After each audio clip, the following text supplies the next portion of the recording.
2023 has seen some great video game releases, such as Zelda Tears of the Kingdom, Spider-Man 2, Baldur's Gate, and yeah, well, you know those games already.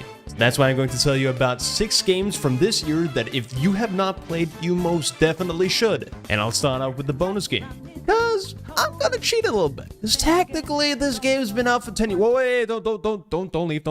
I have a reason for this. Digital Extremes has released the Duviri paradox within Warframe, which more or less acts like a reset for Warframe. It's a roguelike system that is available for both new and returning players, where you will be placed within a fever dreamlike alternate realm with a new combat system and unique enemies. Like, look at this world. It's so beautiful. Is that a giant flying worm? What the fuck? You can be as the biggest worm? Oh my god. The reason I've allowed this to be in the list is because just like Teamfight Tactics is within the League of Legends client, this is within Warframe. Now, this is admittedly still very much Warframe, but this game mode is so different from anything Warframe has ever done that it feels like a new game. And if that doesn't convince you, then look at this. You can have an elk squirrel, or whatever the hell this thing is. It's cute. And the game's free.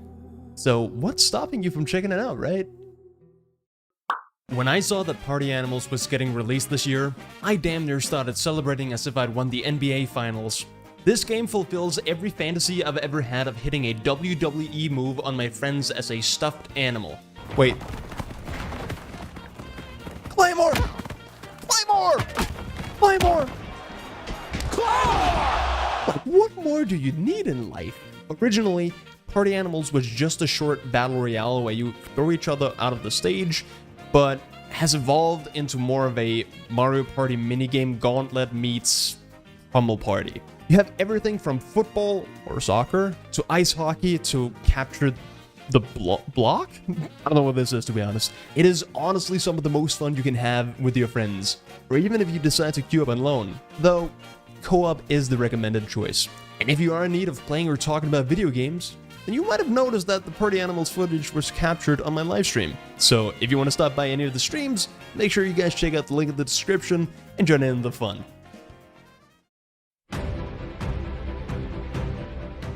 When it comes to RPG games, few have been able to capture my heart like the Octopath Traveler franchise. The 2.5D turn-based RPG with 8 playable characters with different stories that differ from a man trying to save the world economy, a man who gets falsely accused of murdering his wife and daughter, and a country girl trying to become a professional dancer.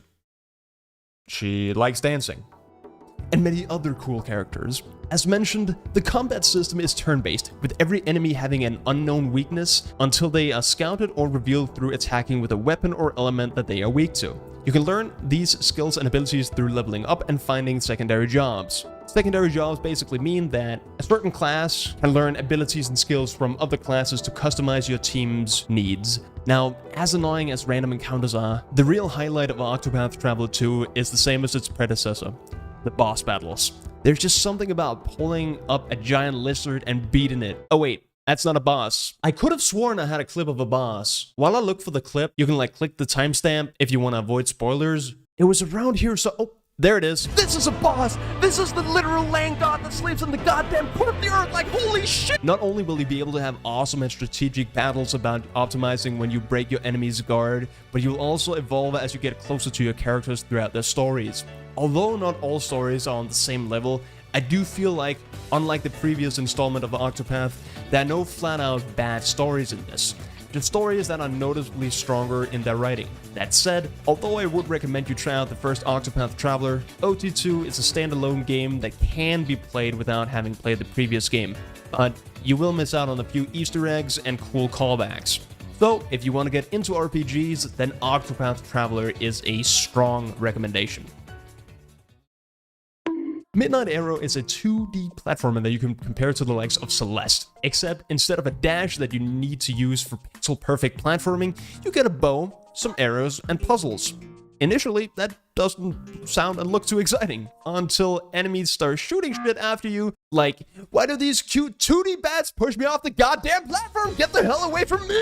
One moment you will walk around gently and calmly aim your arrow, and the next you'll be out here like... this game will kick your ass. Oh, trust me, this red side League of Legends minion will be put through torturous gauntlets of arrows, void drops, and bats. Big old bats has fallen down. The game has charming and likable writing, this one prisoner being more concerned about making it to the bathroom than being trapped inside a cage. Sure, the game has a few spelling errors, but the dialogue isn't the most important part of the game. At the end of the day, the game is about jumping around while shooting arrows, solving puzzles, and finding collectibles. So, if you're looking for an alternative to games like Celeste, you should try Midnight Arrow. It's a really good game for a first release, and I'm super excited to see what the next release will be. When it came to my two favorite games this year, it could not have been closer. And after having switched these two games around probably 10 times, I'm now excited to present to you guys Omega Strikers, baby! The game where you play regular air hockey, except you can knock enemies the fuck out of the park!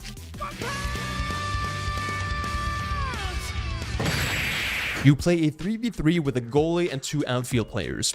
Goalie needs to stop the opposing team from scoring by defending that team's barriers, which need to be broken for the goal to open up. The 2 forwards need to play together in an attempt to score and or knock out enemy players. I've already made a video on the game, so if you want a more detailed review, I'd recommend checking that out. But all you need to know is that Omega Strikers is fun, it's fast, it has an amazing community with great and interactive developers, and it's free! Like no money! So there's really no excuse in missing out on what fun Omega Strikers has to offer. You know what other fun there is to be offered? Hitting the subscribe button. I'm on a quest to hit 1 bajillion subscribers. So if you could please help me get one closer, that would be awesome.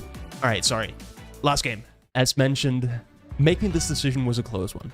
But for the final spot, I put Hogwarts Legacy. I saw a lot of people say that they weren't willing to play the game due to the franchise's ties with a certain someone, but I feel that would be a shame for the developers who have, pardon the pun, created something truly magical.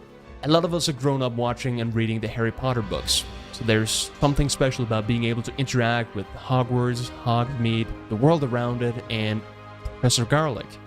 Yeah, Professor Garlick this day.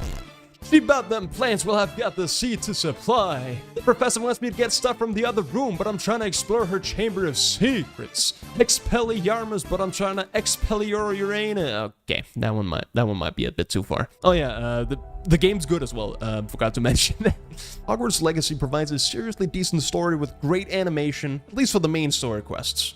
All while keeping that childlike wonder in the wording, pauses for interpretation, and so on. Not only that, but you get to fight goblins, trolls, and ashwinders with a wide variety of spells that you can learn. And yes, even that one. Enemies will have different shields depending on their type, which certain spells will be able to break, which I think leads to a pretty well-diverse combat system. Not only that, traveling the world is so much fun. You obviously get to travel with the broom, and another method, which I won't spoil. You'll get to experience that by yourself. So cast your path, solve your way through it, and leave a legacy that you will be proud of. Now all we need is Tim Soray to release The Last Night next year, and that will make next year the greatest year of video games of all time. Alright, I'll see you guys on the other side. Peace!